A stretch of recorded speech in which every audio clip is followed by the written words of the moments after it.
The grand estate of Nathan Collins stood like a silent sentinel on the outskirts of the city, its marble pillars and sprawling gardens a testament to a fortune built over decades. Inside, however, the air was heavy with grief, and the echoing cries of a 3-month-old infant pierced the stillness like a haunting melody. Janelle Harris, a maid of 32, moved through the nursery with practiced care, her dark eyes fixed on the fragile bundle in her arms. Emma Collins, the daughter of the billionaire widower, wailed inconsolably, her tiny face blotched red from hours of distress. Janelle's hands trembled as she rocked the child, her heart twisting with every rasping scream.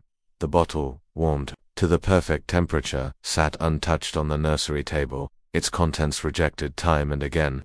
The nanny, a stern woman named Margaret, had thrown up her hands earlier that day, her voice sharp with frustration. "She won't take the bottle, Janelle," she'd said, her footsteps fading down the hall. "She hasn't eaten properly since her mother passed. I can't handle this anymore." Now, alone in the dimly lit nursery, Janelle stared down at Emma, whose dark curls clung damply to her forehead. The tragedy of Eleanor Collins's sudden death still lingered like a suffocating fog over the household. Pneumonia had stolen her away in a matter of days, leaving behind a grieving husband and a daughter too young to understand her loss. Nathan Collins, the formidable businessman who had built an empire in tech, had retreated into his work, his presence in the mansion reduced to fleeting shadows. The staff whispered that he could barely bring himself to look at his daughter, as if her face was a mirror of his pain.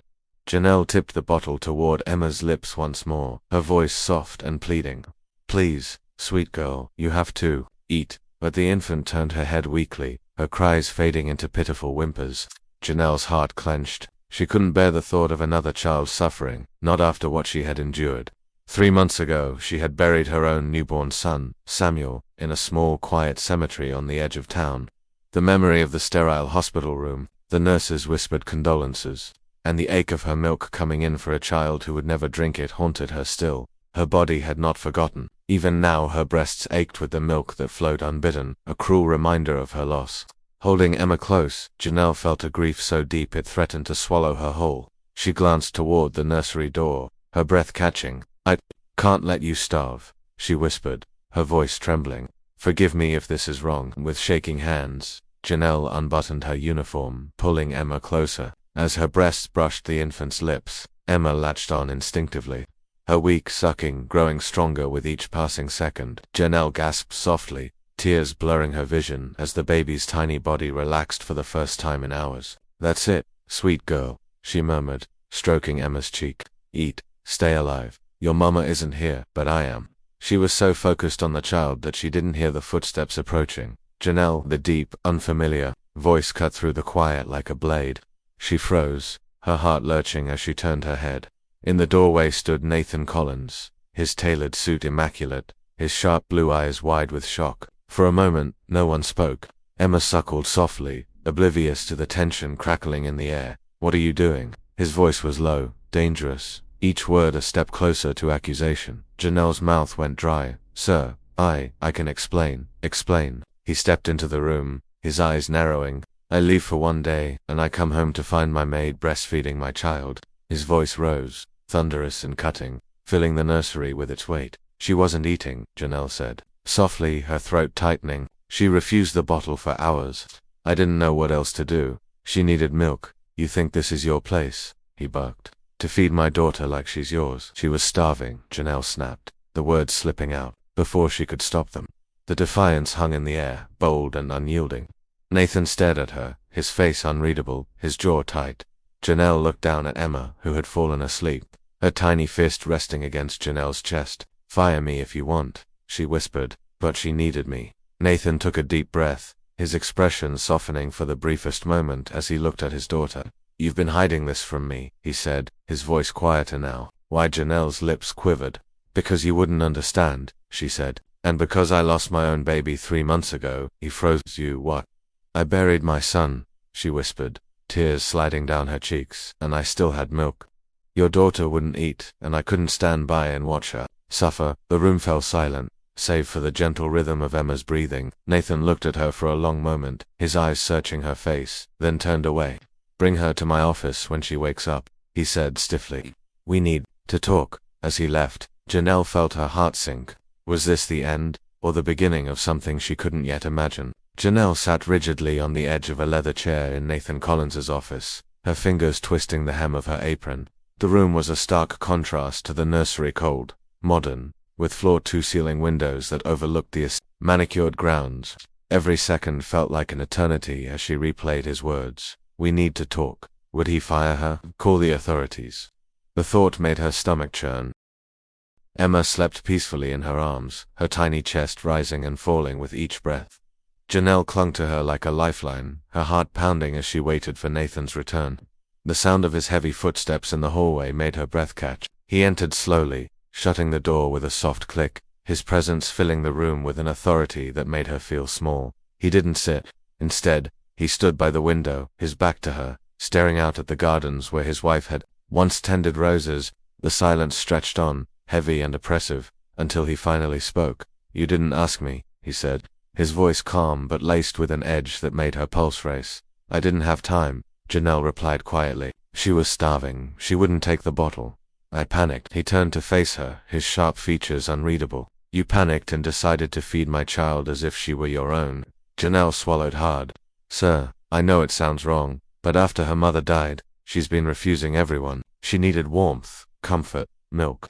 I was the only one who could give it to her. Nathan walked closer, his eyes fixed on Emma's peaceful face. And what about you? He asked, his voice softer now. You didn't think about what this would do to you? Janelle's lips trembled. I lost my son 3 months ago, she whispered. I buried him. My body didn't understand he was gone. I still produced milk. Every time I felt it, it reminded me of him. And then I saw your baby suffering. I couldn't turn away. Silence. Janelle looked down, afraid to meet his gaze. If you want me gone, I understand, she said softly. But please don't let her go hungry again. There was a long pause before Nathan spoke. I thought I had lost everything when my wife died, he said, his voice low. But seeing you with her, it's the first time Emma has looked whole again. Janelle blinked in surprise. You're not angry? He shook his head slowly. I was at first, but now I realize I've been failing her, hiding behind work. He stepped in where I didn't. He walked over and gently brushed his fingers against Emma's tiny hand. She's alive because of you, he murmured. Janelle's eyes filled with tears. I was only doing what any mother would do, she said. That's just it, he replied softly. You gave her what she needed most, not just food, but love. He straightened, his voice taking on a firm resolve. I want you to stay. Janelle's heart thudded in her chest. Stay. Yes, not just as a maid, as Emma's caregiver, her second mother. Sir, that's too much. I can't. You already have, he interrupted, his tone leaving no room for argument. And I trust you more than anyone. News of Nathan's decision spread like wildfire among the staff. In the kitchens, the laundry rooms, and the hallways, whispers followed Janelle wherever she went. Did you hear? He's keeping her on, not as a maid, but as family, one cook murmured to another. Some shook their heads in disbelief, their voices tinged with envy or judgment. Others nodded approvingly, their eyes softening when they saw Janelle with Emma. For Janelle, the transition was both a blessing and a burden. She moved from the cramped servants' quarters to a spacious room near the nursery. Her new role as Emma's caregiver formalized with a contract and a salary she could scarcely believe. Yet the weight of the staff's scrutiny pressed on her, their whispers a constant reminder that she was an outsider stepping into a role no one had expected. Each morning, Janelle woke to Emma's soft coos, her heart swelling with a mixture of love and sorrow. Feeding the infant became a ritual of healing, each latch a bridge between her grief and her purpose. She sang to Emma, old lullabies her mother had taught her, and the nursery began to feel like a sanctuary.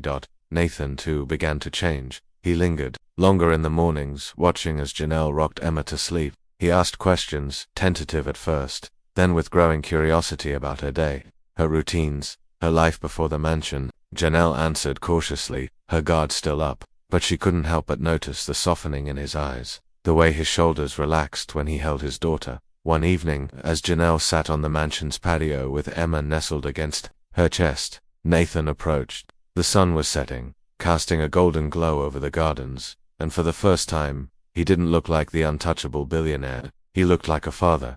You saved her, he said, his voice quiet but certain. Janelle looked up, her eyes soft. She saved me, too, she replied.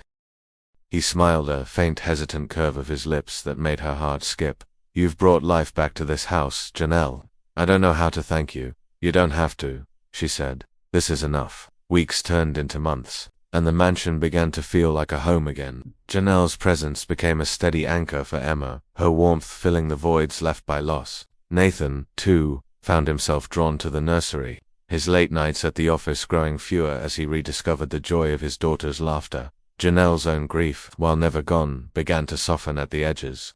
Emma's first smile, her tiny hand grasping Janelle's finger, felt like small miracles, stitching together the pieces of her broken heart.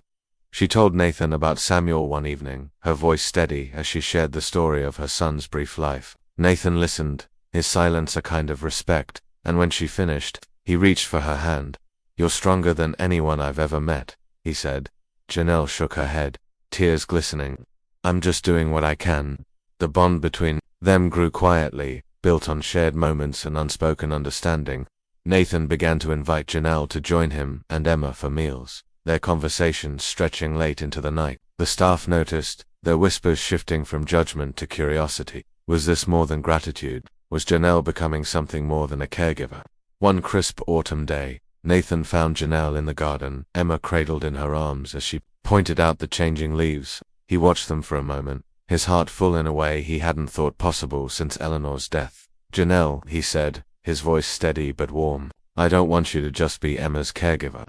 I want you to be part of this family for good. Janelle's breath caught, her eyes searching his. What are you saying? I'm saying I see you not just as the woman who saved my daughter, but as someone I can't imagine this house without. Someone I can't imagine me without. Tears welled in Janelle's eyes, but this time they were not born of grief. I thought I'd lost everything, she whispered. But you and Emmy, you've given me a reason to keep going. Nathan stepped closer, his hand brushing hers. Then let's keep going together. The years that followed were a tapestry of small joys and quiet triumphs. Janelle became more than Emma's caregiver. She became her mother in all but name, her love for the girl as fierce as if she had carried her. Nathan, once a ghost in his own home, became a father again, his laughter filling the halls as he chased Emma through the gardens.